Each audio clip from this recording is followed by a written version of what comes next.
Your time starts now.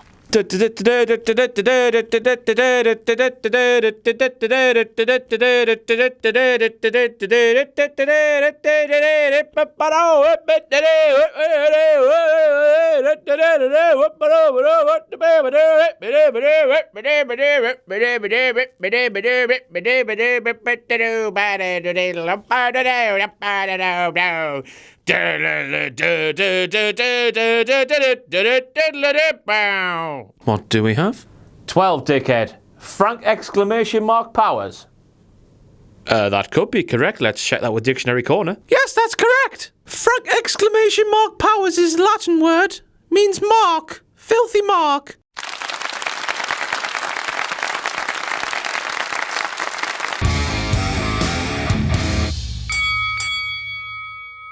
You're probably wondering WTF was that intro all about, but as some of you will have seen last week on our 24-hour live stream, which, you know, we raised over 20 grand for Mind. Aren't we lovely, lovely, lovely people? Frank exclamation mark Powers, otherwise known as El Newsador, donated a full 100 ducats to have this sexual wank pheasant dedicate an intro to his honour. So because I am a honourable man, I've done that for him. Another result of that wonderful live stream was this lovely, lovely, lovely moment. Richard the lovely... But it's that bastard time of the week once again where I take a look at all of the WTF moments from WWE RAW. So here we flipping gan. And we kick off proceedings with a confused mark with blue hair and one of my sexual wanky PTs. A t-shirt that reads I'm a lol subject, but he also had a sign with him that read I heart Plumpy and Jobber, and in brackets underneath, don't tell the king. I mean, I'm not going to judge you, pal, but just there, you're admitting you love a dog nonce and a 5-year-old child. And if any of you thought that me calling you Marks was just a gimmick, fast forward through Raw to Enzo and Cass's entrance and see this mark in one of my t-shirts, marking the out like no mark has ever the mark out before. Fucking marks. The mark. Oh, he blotted all over in weird form. Never has somebody done Enzo Amore's little catchphrase harder than that blue hair marked had. Vince McMahon likes big sweaty men. Sign. Vince McMahon likes big sweaty men. Sign. Vince McMahon likes big sweaty man. Sign. Proving internet virgins, wrong moment of the week. Yes, as you know, during an episode of WWE RAW, many of you marks tweet me with what you think is a WTF moment, but more times than not, it turns out there's complete shit that is nowhere near to being a WTF moment, and this happened last night with, and I'm going to name and shame you pricks, player_hater1, Robert_Mesa, to name but a couple of you who claimed to me that the first ever dumpster match that took place on WWE RAW took place on February the 2nd, 1998 with Cactus Jack, Chainsaw Charlie and the New Age Outlaws. And I'm here just to say, sassy ghetto lady. I'll do you one better. As some of you saw in last week's episode for SmackDown Live, I got a new scepter from a mark who I think is in America. So, scepter, wire,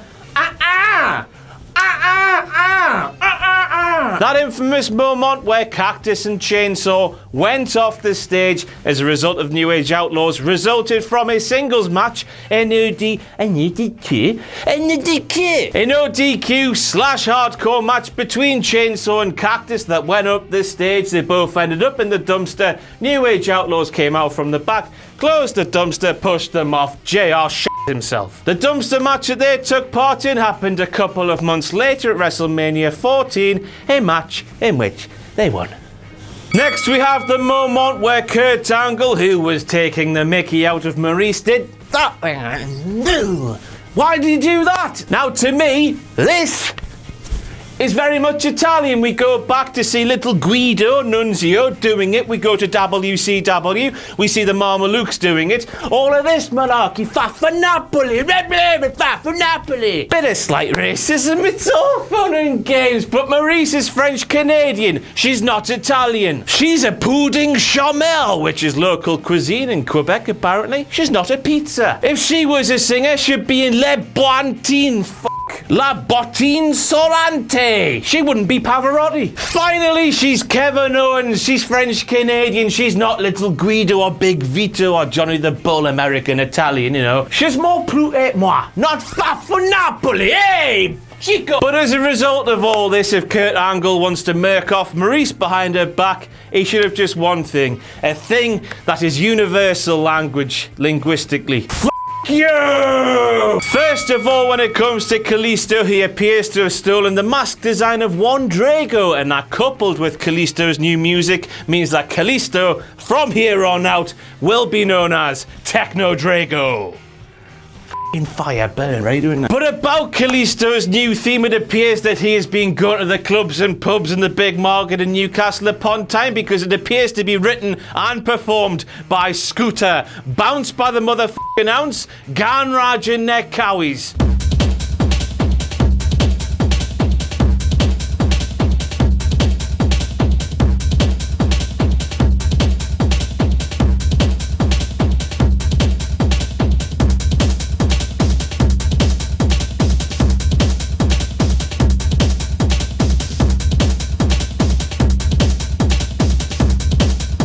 Now, I don't really want to piss all over Techno Drago's cornflakes. In fact, yes, I do. He's f***ing shit. He didn't really win that dumpster match, did he? Yes, of course, Braun was knocked into the bin by Techno Drago, which now means that Braun's old man's a fucking dustman!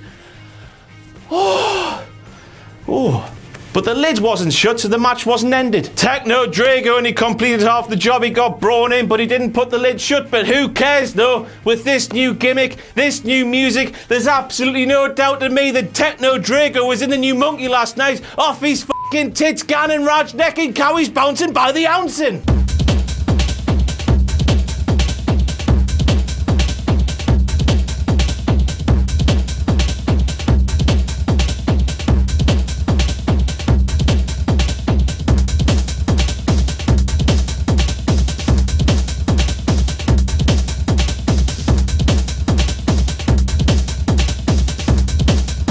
But one thing you could say about this match and the finish is that it was all a bit rubbish. The booking was a bit garbage. Oh dear me. You see, I'm just playing a character here, you know. I'm not really a king. I don't really swear as much as I do on these videos. It's just a gimmick. I'm portraying the gimmick of the schoolyard bully. The schoolyard bully that tells a joke, and he believes that it's hilarious. He believes that everybody in the schoolyard is laughing along with him, when in fact, nobody's laughing at all. All you haters out there who think I'm just a one-trick pony are probably expecting me to go, oh, new era, same old shit. We've seen the bin spot before, but I'm not going to do that. All I'm going to say is it doesn't really have the same effect as when the bin goes off the stage and then people jump after the bin, that Finley, a really old man who was dressed in a suit no less, can jump off the stage, land on his feet in dress shoes and live to tell the tale. Not to mention that the bin, when it was stood on its side, was about a foot, maybe more, maybe 2-3 foot taller than the stage itself. Great imagination. Good to see something different from the norm, even though we have seen it before. But you know, it just didn't have the same effect with the current day stage, did it? And speaking about the dumpster, why the flip was it easier for Braun Strowman to flip an ambulance than it was for him to push that dumpster up the ramp? Did he leave the stoppers on, which were meaning the wheels wouldn't turn, which means he was just skidding that thing up there, which, you know, is a mighty feat of strength in itself? Or was it, I believe this to be true, was it because Kalisto was in there, plus the right is the right for Kalisto, plus Kurt Hawkins, plus Apollo Crews, plus... because they are all garbage. Fire! Next, we're on to Maggle Cole, who asked Booker T directly what's the deal with them, and we can sort of hear Booker's response, but not really at all, which means one thing. Booker's mic has had its bowels chopped off. It's been neutered.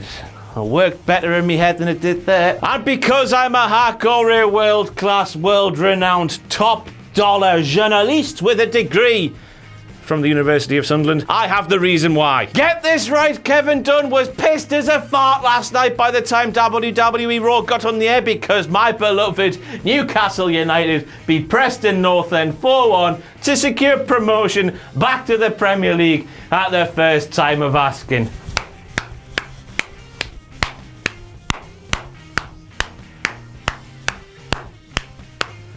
How the f*** we didn't win that league though? 40 million bats and Rafa Benitez and we still couldn't win that heap of shit. F*** me. Next we have a gaping plot hole which is almost as big as Stephanie McMahon's Lady Balls.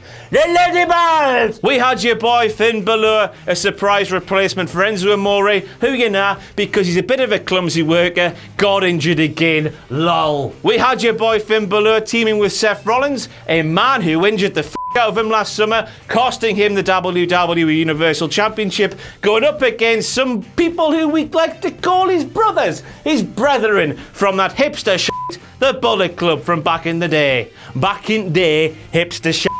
You see, WWE like to tell us about the list of accomplishments Gallows and Anderson did over in Japan. They even do it about Balor from time to time. But the biggest one of all, the fact that we're in this little club. Oh, we're in the club. You can't join our club because it's our club. You're not cool enough. That's the biggest narrative of all from all three men's time in Japan, and they've chosen to ignore it. The consistency is not there. They have the consistency.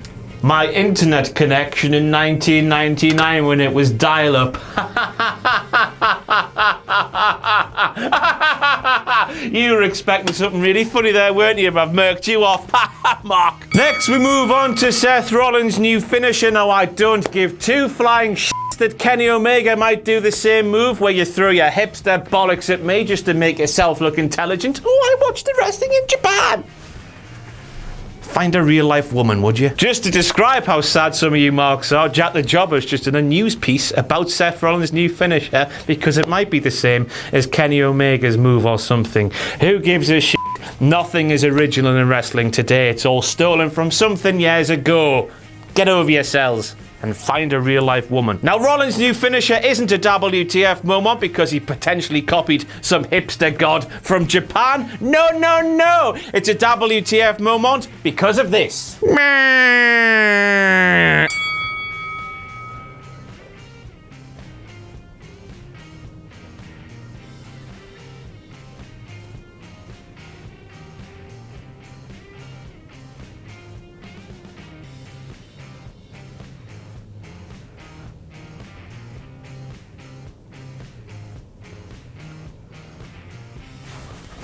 Now all of us believe his commentary is robotic, but I believe Maggle Cole was really out as a real life robot on this week's WWE RAW. It was clear for all to see that when he thought he wasn't on screen, somebody flicked his off switch to off.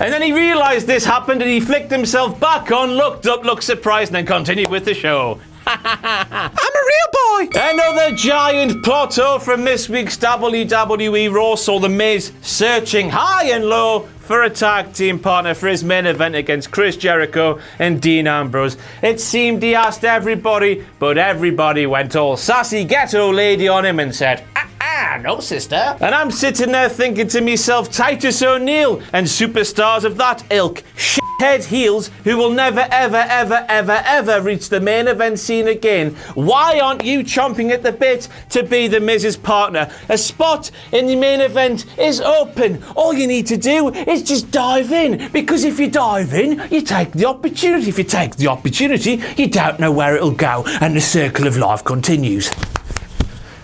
me sideways and call me Betty. Kevin Dunn really was pissed as a fart after Newcastle United were promoted to the Premier League last night because the editing during the little promo package showing Alexa Bliss winning the #1 contenders match last week was all kinds of shit wrongness. Here is a dramatic representation of what was going on. Just pretend I am a fan in the crowd behind Alexa, pinning whoever it was, Sasha, to win the match.